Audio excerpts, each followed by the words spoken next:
And you studied with some fantastic I've been really teachers. lucky. You have.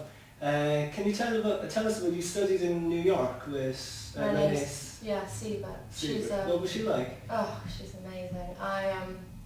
Well, it's quite sweet because she was my inspiration for learning the flute. I was 5. Yeah. And my mother took me to a concert at Lincoln Center, and my father was leading the New York Philharmonic, so I was very lucky that I sort of grew up and sort of saw this wonderful music around me.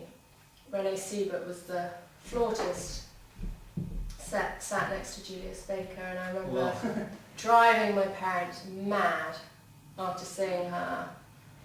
I want to learn the flute, want to learn the flute, want to learn the flute. Anyway, she took me to find my first flute. I was age 5, and sort of led on from there. And then she properly became my teacher when I was 16. Oh well. And how long did you stay with her?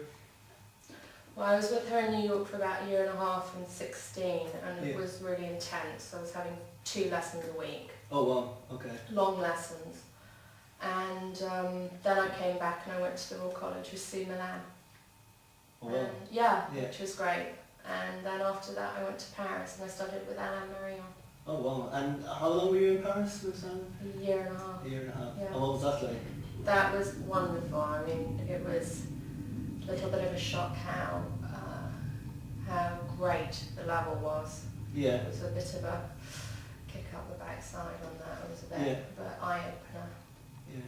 And he's known as being just one of the really, really great teachers. How did you find him? Oh, he would come out of the lessons and you would be buzzing. You'd come out the lessons and you were so inspired. You just want to go home and practice, and your whole week was about that lesson. It was amazing. Yeah. And technically, did he work you quite hard, kind of technically? He changed everything technically. In what way? Just well, the whole articulation was changed. Yeah. I was 21, and he changed everything. It was, a very late time to start changing your technique, but he totally changed the articulation method. And it didn't take that long, surprisingly, to pick up. He was such a great teacher, it didn't take long. It's funny that you say that, because in your recording, I listened to your recording, and I did say, wow, the articulation was really fantastic.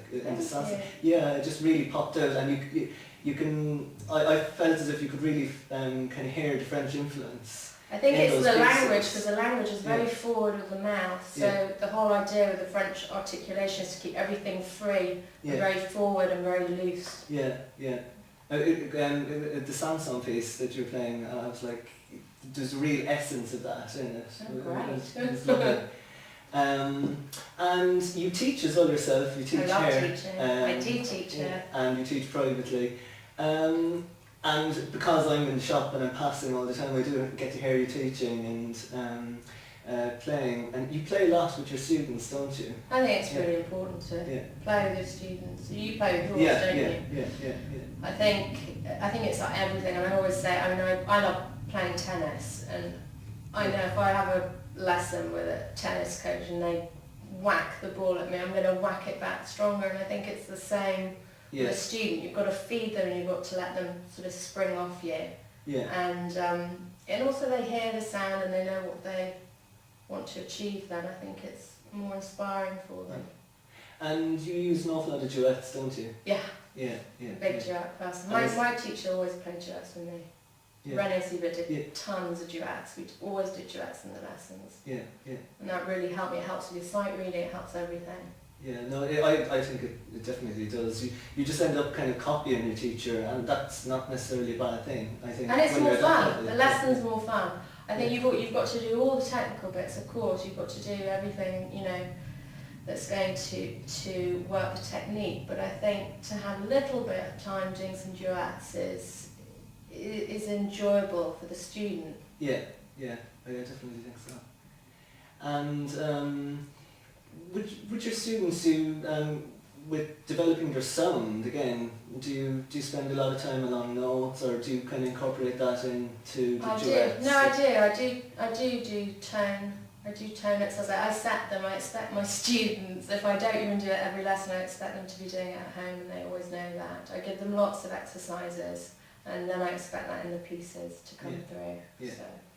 That's fantastic. And what's so nice when I hear some of your students playing as well is that you can definitely, you know, I think even the kind of younger ones, there's personality really coming through in the playing. From what I've heard, just from being outside, and I think, you know, you can hear that they're picking up ideas from your sound and everything. Oh, that's great. It's really exciting. You know, I think the scary thing with any teacher, or if the student isn't doing music because they love music, and if it's your job to inspire that student and to make them love it. Yeah. If you're not giving them that, then it's very sad. It's a shame, because, you know, I always had that with the teachers I was with. If there was a teacher I hadn't have liked or I hadn't have felt inspiration from, I don't think I'd have wanted to go to the lesson. So I think as a teacher, I think that's our responsibility. Yeah, I definitely. Because think we're passing on the information that we've been given, and to try and develop musicians. Yeah, yeah. And to find out more about you, you have a website now, don't you? It's www.lisafriend.com. Yes. So if you want to find out more about Lisa, her album will be available from All Flutes Plus from February, probably. Yes, with Signum Classics. Signum Classics. And if you're interested in taking lessons with Lisa as well, get in touch with her through her website or through the shop. Thanks very much, Lisa. Thanks, Niall.